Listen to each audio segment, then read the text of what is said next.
Hello everyone, thisvthattv here, and you are tuning in to the first episode of SoundBooth, a brand new series in which I will be interviewing people who work behind the scenes in the anime community in order to give you guys a bit of insight. Today we'll be taking a look at the position of ADR Director. Okay, so could you first tell everyone who might be listening who you are and what you've been a part of recently? Sure. My name is Joel McDonald. I've been working at Funimation as a full-time director for coming up on 10 years in February. And I've directed a whole heck of a lot of different shows. Most recently, I've mostly been working on One Piece.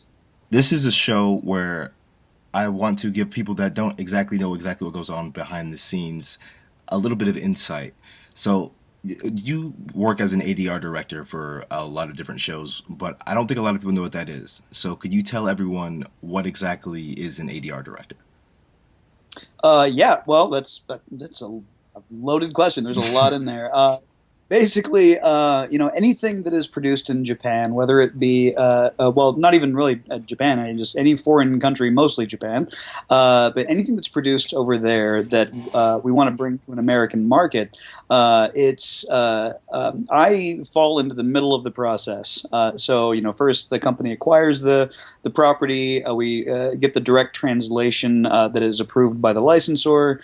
The adaptive script writers go through and they adapt the script for an American ear, and at some point after that, then it falls to me to take that script, cast it with English-speaking actors, and then bring those actors in one at a time, recording all of that character's cues and building the episode or the movie or the series, whatever the case may be, kind of one piece at a time. So it's my job to cast a show, to work with the talent coordinator to get the actors scheduled, and to really recreate the exact same experience that was already created in Japan. It's our goal that that an English-speaking audience that watches our dub gets the exact same experience as the audience that watched it in its original language. So we don't change anything, we don't fix anything, quote unquote. We do what they did, and make as few changes as we can to make it kind of acceptable to an American or an English-speaking ear, which is trickier than it sounds. I know a lot of times some of the companies that I work for, Funimation and others included, kind of get a bad rap for localizing, which is kind of a dirty word, but for Americanizing properties, and that's never our intention. Our intention is always to create the same experience, but with cultural differences and societal differences and things like that. That things necessarily have to change from time to time. So it's my job to make sure that we stay true to the original source material and that we just create a fun viewing experience for a new language. Okay, so when you look up the word ADR director, generally you'll see ADR director and ADR engineer. So what are the difference between those two roles? The engineers, the ADR engineers that we work with are just incredible. Their job is to capture all the sound and to put it where it needs to go. And that's trickier than it sounds. We actually work with some of the fastest and best ADR engineers in the world. And their job is to make sure that we are getting quality sound and consistent sound where everyone sounds the same once we are recorded. Now, the recording engineers are different than the mix engineers. The mix engineers, it's their job once we have the finished product all accounted for and everyone's been recorded and all the lines are in place. Then it goes to the mix engineer, and their job is to create different room tones and to make sure that everything sounds appropriate, so that the characters in the background don't drown out the characters in the foreground. And if they're in a big concrete room tone, that there's a little bit of bounce to it, there's a little bit of reverb, and so you can kind of feel that that is a different environment than like a soft, cushy living room. And so yeah, we've got several different kinds of engineers that work on the process with us, and everyone's job is a little bit different, but everyone's goal is the same, which is to create good TV based off of what was already done in another country. So yeah, we work with some really fast, really talented engineers. I've actually watched that documentary about how they produce South Park episodes, and which, I mean, they do an entire episode from scratch in less than a week. And the only thing that I wasn't impressed with when I watched it was their engineers. I was like, man, ours are faster than that. But so yeah, we work with some rock stars. It's pretty awesome. That's interesting. I'll actually have to look up that South Park episode. But when you're working as an ADR director, as best as you can you describe to everyone what your typical day would look like? Yeah, sure. We usually work 10 to 6, and which is kind of right in the thick of actor time. A lot of actors don't tend to operate terribly well in the morning. And as an actor myself, I used to do a lot of children's theater. We had performances at 8 o'clock, and those never went terribly well. But so yeah, we kind of get things started off in the morning. We bring people in, and sometimes we'll have the same actor all day. If it's a large character with a big line count, a lot of reactions, a lot of lines, and sometimes we've got different actors every half hour throughout the day for bit parts and smaller characters and things like that. One of the other things that we do from time to time is WALA, and WALA is a word that stands for with all actors, and that is crowd scenes, basically. So anytime that you hear, a crowd in the background, that was done by the Japanese actors, and all of that dialogue, all of the Japanese stuff that comes to us, we lose it. We have to. So we recreate it. And so sometimes that means calling in a group of 3 or 4 actors, and they will be all of our crowds for that episode, or as much as we can get through with them in the allotted time. And so we'll recreate bar scenes and crowds and marketplaces and soldiers and pirates and what have you. So yeah, it's every day. My day consists of bringing in actors and walking them through the material, making sure that they know what the intent is, what the character is, what the voice and the timing and the energy are, and yeah, just kind of recreating based off of the original Japanese seiyus what was already done. So it's a fun job. It's a creative challenge. Sometimes getting the same idea across in one language is very different from how it was done in another. So yeah, it's always a creative kind of jigsaw puzzle, and we're always working with lots of different moving parts. And so I'm just the guy who gets blamed if it turns out crappy. So. You mentioned a lot of different things that you have to do. So how long does the dubbing process usually take, and what will affect how long it'll take? Wow, good question. There are a lot of factors that affect the duration of a project, but Funimation has recently pioneered a part of the industry that I think is working really, really well, and that's broadcast dubs or simuldubs that are really starting to take off. And that's where, instead of waiting for a series to be released fully in Japan before we license it and then dub the entire series, we have actually started licensing shows as they're being released in Japan. And so what that means is that a lot of the shows that we work on, and right now I think we're doing at least a dozen, that are being done 1 episode a week every week, and we're only a couple of weeks behind the Japanese release. We would love to do it, the same week, but it's physically impossible. So we've gotten it down to a science where on a lot of these shows, we are doing 7-day turnarounds from getting the translation and adapting the script to recording it to reviewing it and then turning it into mix, having them mix it and then reviewing it again before it goes up on the Funimation website. And so we've found that we can do that, at least up to this point, for almost any show. We actually just recently did a show called Assassination Classroom, which was one of my favorites that I've worked on. And I got to work on that with another director Director named Afia Yu, and she and I cast 34, I think, junior high students in the very first episode. So it was a very large cast, and of course it kept growing through 2 seasons. And so, yeah, we were able to, even with casts of sometimes, more than 50 people in an episode, we're still able to get those people recorded and turned around. So large casts and large line counts, of course, are going to take more time and more resources, especially from, kind of taking actors out of our casting pool and getting everybody on the same page.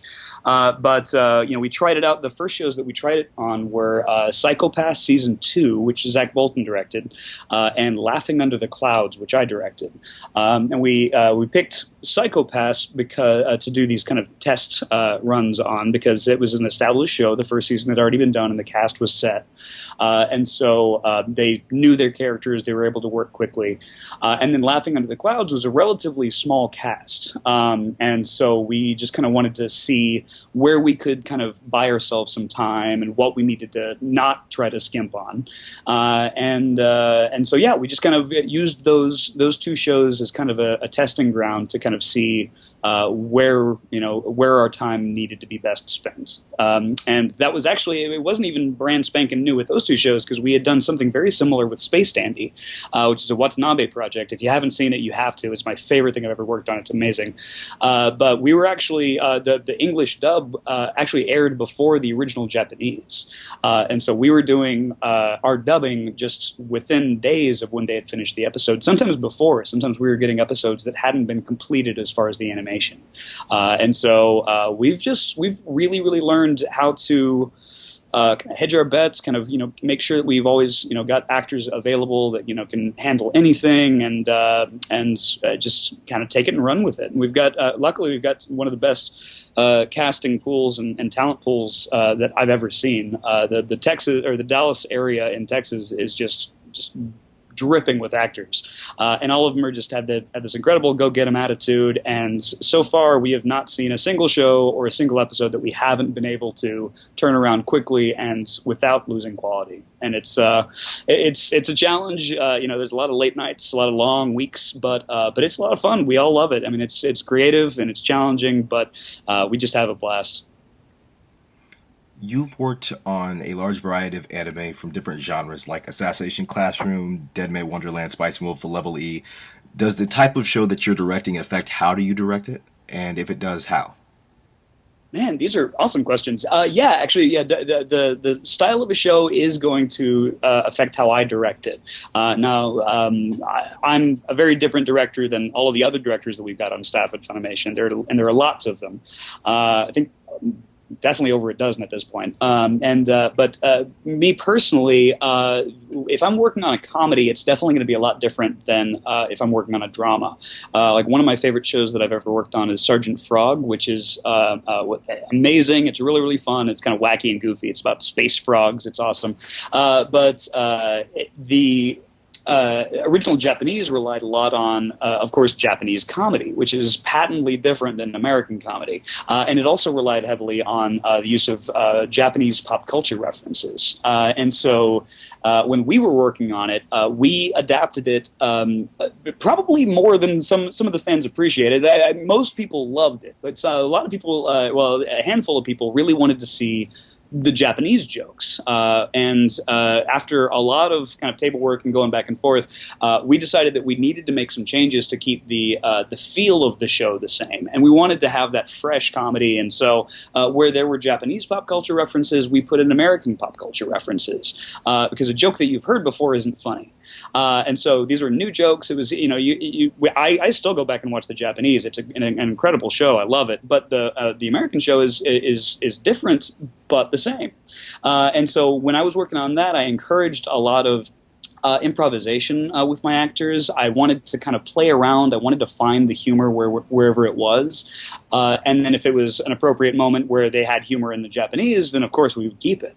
And I wasn't terribly concerned about, well, that's not exactly what they said here. Because comedy is alive and you need to keep it fresh and new. And so shows like that, I really encourage my actors to play. and try things. And if it doesn't work out, it doesn't work out. But we're kind of trying to find what kind of humor comes from that character, whether it's intentional or unintentional. But shows like that are very dramatic, I do want to stay much closer to the Japanese whenever possible, because all the comic rules and kind of boundaries don't really exist, and so it's a lot easier to tell the same story when you don't have to tell a joke. And so we're kind of a lot stricter with shows like Laughing Under the Clouds. Shows like Dead Man Wonderland, actually, that one was a really fun one because there were secrets that I got to keep from the actors. And that works really well in shows that are dramatic or kind of suspenseful and kind of keep the audience on edge. If there are big reveals, then I want those to be reveals for the actors as well. And so if you've seen Dead Man Wonderland, I don't want to spoil anything for anybody that hasn't, but there's a big reveal in the last episode.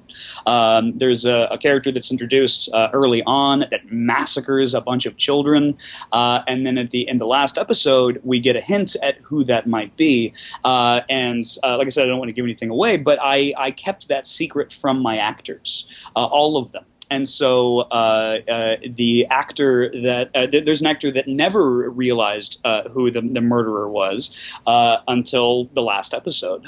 There was an actor that it is implied was the murderer. That actor did not know that was part of their character, and that's because I didn't want them to know the information and in any way, knowingly or otherwise, telegraph that to the audience. I needed them to be as surprised as the actor would be, or as the character would be. So yeah, I play around a lot with secrets, kind of keeping things from my cast. If the character doesn't know, I don't want my actor to know, and that has created some really fun moments. And I've been told by some of my cast that they really didn't think that they could have given the same performance if they had known the information all along. So yeah, depending on the style of the show, sometimes my directing style can change pretty dramatically, but for the most part, the stuff that I am consistent with is, I want my actors to feel comfortable. I want them to understand exactly what's going on. I don't want anyone to have any questions about motivation or anything like that. So it's my job to make sure that my cast is as informed as humanly possible, so that way they make the best decisions. So I'm a pretty soft touch director. Like, I don't really get in there and tell you exactly how I want the line read. I want to provide you with the information that you would need to come to that read on your own. And so it's not my job to develop the character, it's my job to prepare the actor to develop the character. And that stays consistent no matter what the genre is. Similar question, you've also worked with several different companies, like, for example, like Funimation or Viz Media. Are there any differences in the way that different companies want their shows to be directed? Well, I don't really want to get into the weeds of what one company does as opposed to the other company. Yeah, I mean, definitely they have their differences, and they're. And even those differences can change from show to show, because I think what both companies want is to create the best representation of that source material.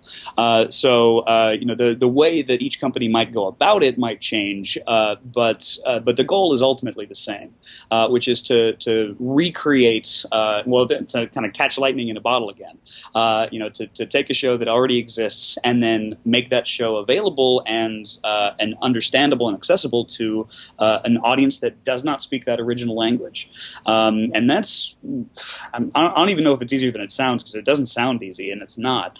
But yeah, Viz and Bang Zoom and Funimation and all the other companies like Sentai and everybody else that dubs, everyone's got their own kind of tricks of the trade and their own kind of method for doing things. But the goal is ultimately the same, which is to create good TV, or to recreate good TV, and to bring a show to a new audience that wouldn't have had access to it before.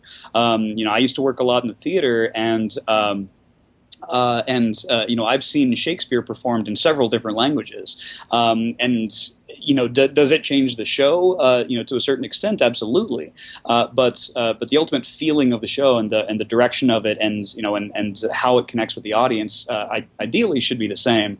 And that's something that all companies that I've ever worked for really strive for. No one's out there looking to change things or to make them our own, quote unquote. It's really, we want to be respectful of the material that we've been given, and to make sure that we maintain the feeling of that show. Like I said, everybody kind of goes about it a little bit different, and maybe that there's some things that Funimation's great at that Viz isn't, and there's definitely some things that Viz is awesome at that Funimation could stand to work on. And so I think we're always kind of keeping an eye on all parts of the industry. We love and respect our competitors everywhere because we know how hard the job is, and I think we're always trying to learn from each other and kind of see what works and what doesn't, and what could that work for us, if not why. What could we do instead? And so it's I love the competition. It keeps us all on our toes. But yeah, I've never even considered looking at one company as in any way better or worse than the other. It's just things just the nuts and bolts might just be a little bit different, but the goal's the same. You've already detailed the job description of an ADR director, but what is one thing that, if you had to pick one out, that your job requires you to do that not many people would expect?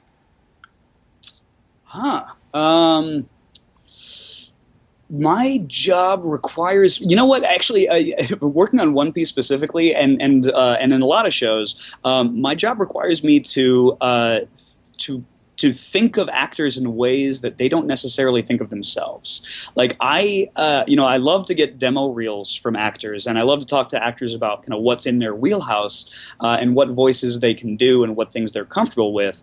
But there's always a part of my brain that's trying to figure out how I could push them beyond that into something that they're not comfortable with, or a kind of voice that they don't usually do. And so I know actors like let's say Monica Rial. Monica is known for her squeaky, cute little girl voices, and that's awesome. But I tend to not prefer to cast her in those roles. I want to see what else she can do. And of course, Monica's done every anime ever, so there isn't a whole lot that she hasn't already done. But I love casting. Like I worked on Bento a while ago, which is a lesser known show, but one of my favorites. And Monica wrote the show as well, and she came in and played a character called the Boar. And the Boar is this middle-aged woman who's probably 280, 300 pounds, and just get this big, cheeky kind of voice that's got is real bassy and aggressive and everything, and that is exactly the opposite of the kind of characters that she usually plays, and it fascinated me. And so I brought her in. She of course nailed the role because she's Monica and that's what she does. But yeah, that's kind of a part of my brain that got turned on at some point. I don't know when, but now I can't turn it off. There's always the easy casting choices, and that's fine. But the creative casting choices, the ones that make the actors and the audience kind of get outside of their comfort zone a little bit, those are the ones that really interest me. So yeah, I think that's an answer. Last question. If someone watching this interview was interested in becoming an ADR director, what should they do to be able to put themselves in the best position to become one? Like things they should study, experience they should try to gain, and how they would go about looking for a job. Man, okay. God, you were full of good questions. These are really well worded too. I thought you were going to stop at "How do I get your job?" kind of thing. This is kind of a situation like it's same as being a voice actor as opposed to an ADR director. This is kind of a situation where all roads lead to Rome, and none of them do. There's no one set particular path to take to get to being an ADR director. But there are, like you say, things that you can learn and train in and prepare yourself for. And what I did is, and before I ever even knew that anime was a thing, ever since I was 7 years old, I've been acting. I've always been drawn to the theater and to performance and entertaining. That's my bag. It's what I love, and it's what I've always loved. And so by the time I started as I started as a sub-director at Funimation. They brought me on to just kind of help out during a heavy time. There was a lot of different shows going on. They needed an extra director to kind of help keep the pace up. But by that time, I had at least 5 years of professional theater experience, like paid work. I had done theater from sixth grade was the earliest that they offered it to my district in Texas, all the way up through high school. I majored in theater and in acting and directing in college, and then after that, I immediately jumped into the theater world. I did a 10-month tour of the United States, performing a children's theater play. Once I got back to Dallas, I started auditioning. I did on average about 7 plays a year, and when I wasn't acting, I was building sets and hanging lights and working box office and doing all of the things that kept me close to the entertainment world. Because if I couldn't act, I at least wanted to be there to help the people that were. And so by the time I started at Funimation, which was really just on a trial basis that, as best I can tell, is still going on, but by the time I started, I had experience in every possible facet of the theater world. So I knew how to build a scene. I knew how to build a set. I knew how to cast and to work with the actors and to find the apex of a scene and find the low points and find what's important and all that kind of stuff. And so when I first started, I wasn't terribly well versed in anime, but the skills that I already had translated very, very well because all entertaining, all art forms that are like that, like theater and film and movies, even commercial and television, all of these things, and anime included, are different ways of storytelling. And so I had basically, up to the point I started at Funimation, I had devoted my entire life to storytelling and all of the different facets that go into it. And so, there were definitely things for me to learn. There was a definite learning curve. I had to learn how to work with the microphone. I had to learn how to direct, how to speak the language of voice actors, which is slightly different, but not entirely different from the language of stage actors. And so learning how, what my cast was capable of, learning what the human voice is capable of, and how far I could push an actor before they break. All those things really went into to helping me learn to be a good director, which I'm still learning every day. I actually learned something, several things today, and hopefully I will again tomorrow. So there's whether you want to be an ADR director or a voice actor or anything in the industry, nothing short of absolutely devoting your life to the craft is ever going to get you there. Nobody gets to do jobs like this as like a fun hobby. Like if an actor shows up that just thinks that voice acting might be neat, but has never really given it any thought, or has never taken any workshops or classes, has never trained themselves or worked with others, I can tell. And so can the audience. And so anything less than absolute life devotion to the craft is a recipe for failure. So it's I don't know what to tell anybody other than to get involved as early as you can and as often as you can with what you want to be involved in. And I tell everyone to start in the theater world. It generally doesn't pay terribly well, and it's a lot of time, but you learn to act and you learn to work with people. And you learn to create an emotion and to pass that on to an audience, and then you hone your craft as you learn. You keep what works and you work on it, and you discard what doesn't. You just keep building and you keep growing. Every actor I know and almost every director I know is still taking classes and working with people and finding new ways to do old things. Get involved and stay involved. Like I said, when I was working in the theater world, if I wasn't an actor, I found something else that kept me close to it. And everything that I did, kind of helped me to develop what is now kind of a directing style. That's just a lot of work. Don't worry about what you get paid early on. Just build your resume and keep going until someone makes you stop. I'd like to thank you for coming on to the first episode of SoundBooth today. And for everybody that's listening that would want to contact you or to maybe learn more about what you do, where could they find you at? Actually, there's two ways. I'm on Twitter most of the time. Facebook to a much lesser extent. I'm not a huge fan. But Twitter, you can find me. My Twitter handle is actually really hard to explain. It's at at yes2ats. So the at symbol, and then the rest of it's ATYES, the number 2, ATS. At yes2ats. I thought I was funny one night, and I'm not. It's terrible. So Twitter is a good way to get in touch with me, but also if people have questions, if someone is getting started in the acting world and they need some advice, go to my website and email me through my website. So it's my email address is joel@joelactslikepeople.com. So I love getting emails from people that have gotten stuck, don't know really where to turn. I had a lot of people help me out when I was working as an actor, and so I want to be that same person for the voiceover community. To the best of my ability. So, if you've got a question, email me there. Tell me, what your question is, what research you've done, what you think is the next step, and then I'll chime in. But don't just email and be like, hey, what kind of microphone should I buy? And that's it. I don't respond to those. Like, I want to hear that someone's actually put in the work and the effort and their own research and just needs a little guidance, because I'm always happy to help out. I'm not an authority by any stretch, but I'm always happy to share what I've learned. So. Both of those are good places to get a hold of me, and please do. Once again, I'd like to thank you guys. Thank you for being on the show today, and I'd like to thank everybody who tuned in, and I'll see you guys next time.